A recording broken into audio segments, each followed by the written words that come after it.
एका मुख्याध्यापकानं आपली पत्नी आणि 2 मुलांना विष देऊन स्वतः फास घेत जीवन संपवल्याची धक्कादायक घटना समोर आली आहे.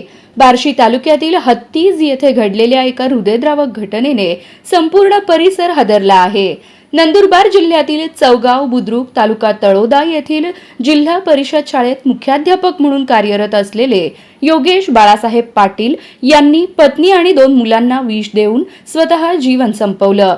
मृतांमध्ये माधुरी योगेश पाटील वय 37, अथर्व पाटील वय 11 आणि शिवांश पाटील वय 9 यांचा समावेश आहे. गुरुवारी रात्री ही घटना घडल्याचा प्राथमिक अंदाज पोलिसांनी व्यक्त केला आहे. शुक्रवारी सकाळी दूध देण्यासाठी आलेल्या व्यक्तीला घरातून कोणताही प्रतिसाद मिळाला नाही. संशय आल्याने दरवाजा तोडण्यात आला असता घरातील भीषण वास्तव समोर आलं.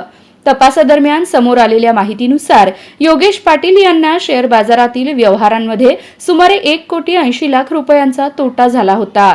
काही दिवसांपूर्वी आईकडून मिळालेले सुमारे 1 कोटी रुपयेही त्यांनी पुन्हा शेअर बाजारात गुंतवले होते. मात्र त्यामध्येही नुकसान झाल्याने ते मानसिक तणावाखाली होते. याशिवाय मित्र व नातेवाईकांकडूनही त्यांनी मोठ्या प्रमाणात हात उसने पैसे घेतल्याची माहिती समोर येत आहे.